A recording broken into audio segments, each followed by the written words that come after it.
This conference will now be recorded. All right, guys, as always, everything that we're going to be talking about today is for educational purposes only, and nothing is intended as any type of investment advice. So first thing on my list this morning is SQ. SQ, pretty substantial drop-off overnight. Closed at 76.22, and we are all the way back down to pretty much that 73 level, lows being 72.75. But let's take a look. So we can see so far 73.50, some beautiful new selling that came into it. And then if we look above that, 73.37 as well, or below that, we have even more selling that came in. So these are some really, really nice sell bursts that we have coming back. So I would expect a little bit of a pop up above those before we end up coming back down, especially the profit taking. SQ news today. What do you mean news today? As in like earnings? Or news came out? They got downgraded. Interesting. Yeah, it's kind of funny that we were expecting some news to come out. All right, beautiful. What'd they get downgraded to? Just as curiosity. 56? Absolutely beautiful. So we will obviously be continuing to watch this, and we have the prints there. Now, next thing, look at is GME. This is another one that I just, SQ I like as a company. I mean, not that I'm ecstatic about SQ as a company, but I like them as a company. GME, I don't think they should be a company anymore. 100%, I've been telling you guys this for quite some time. And finally, we got this huge hit that came back into this. This is definitely a longer term trade just because it does not trade a large range.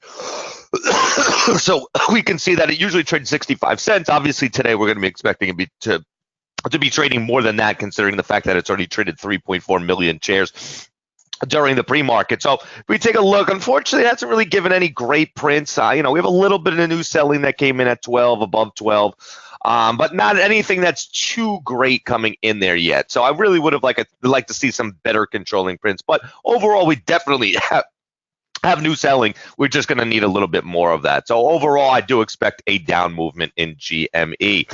Now, PCG, if you remember yesterday, we had beautiful buying that came in at that 12 level, all right, when we came back over here. So we ended up pulling back from there, and we got this move up. Now, something interesting, if you look at pretty much the entire move towards that upside, and it's not going to let me show you here, but going back over here, it didn't really give anything special towards when it jumped up to this 1350 area. Oops.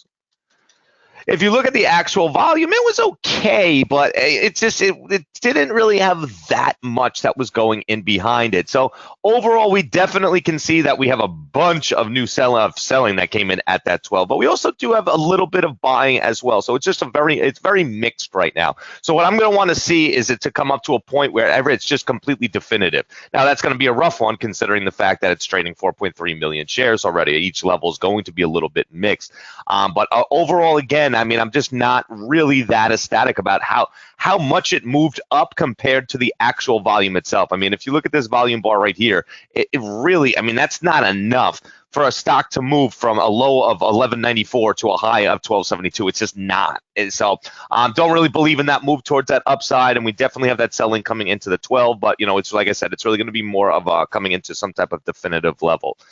Next one looking at is OCX. Now, OCX is at the bottom of my list, and it's just jumped up on my list considering the fact we just have absolutely beautiful buying coming in underneath that 3 level and at 4. Before it was on the bottom of my list until obviously we started our meeting. It just got absolutely beautiful buying, but certainly something to look at. Just remember, it's a cheaper stock, so really what normally would happen in a stock like this, because it's so close to a 5, a lot of them trade exactly the same. It's so close to the 5 level, I wouldn't even be expecting a pull down first. Really, what would make sense is it just to push up towards that 5, and then they end up selling at that 5 before the market even opens. So that's just something that you want to keep in mind as you're watching it. Now, if it pulls back below that 4 and we get a real nice move towards that downside, definitely once the market opens up, we will be looking at it, just for a trigger back towards that upside, towards that buying at that 4 level.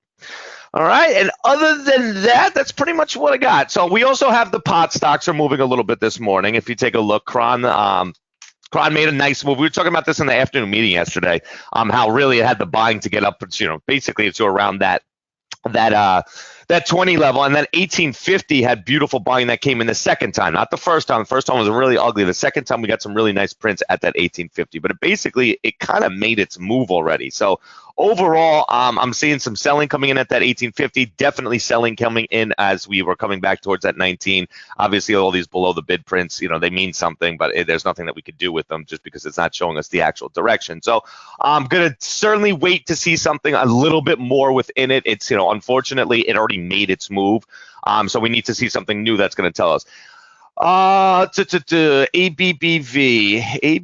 made a good move off 82. What was the less convincing Lulu type execution, or does it usually respond was that a less convincing Lulu type execution? To be completely honest, I have no idea. Oh, exception. The font's small and you're all the way up to the top of my screen. Is it a Lulu type exception, or does it usually respond like that? I don't know, to be completely honest with you. I didn't look at it yesterday at all. I didn't see see that movement that was coming back in. I mean, it's certainly you can see based off these past 2 days, it's you know what? I mean, to be honest, this is something we're going to put on our side list today. We'll watch this one. I mean, you have 2 straight days that of really nice range, really nice movement. So let's put it on our side list. We'll watch this morning. We'll watch when it comes out, and we'll go from there. Morningstar fair value for SQ is 44. It just makes me laugh. Nugget. So Nugget is basically, I mean, there's not really much to talk about a Nugget. Yesterday there was just a almost all selling coming into that 18 level. So we got, a little bit of a pullback from there, a little bit of movement down, nothing crazy. Nugget's not a huge mover. And it's on its way back up now. So it's really just going to be looking at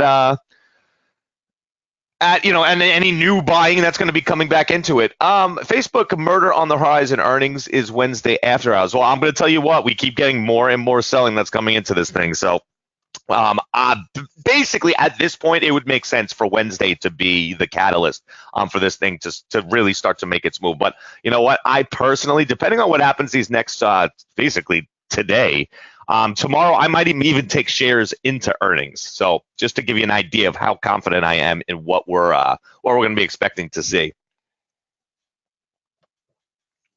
All right, guys, I think that's about it. Let's get ready for the morning. I will talk to everyone in the chat, and happy trading.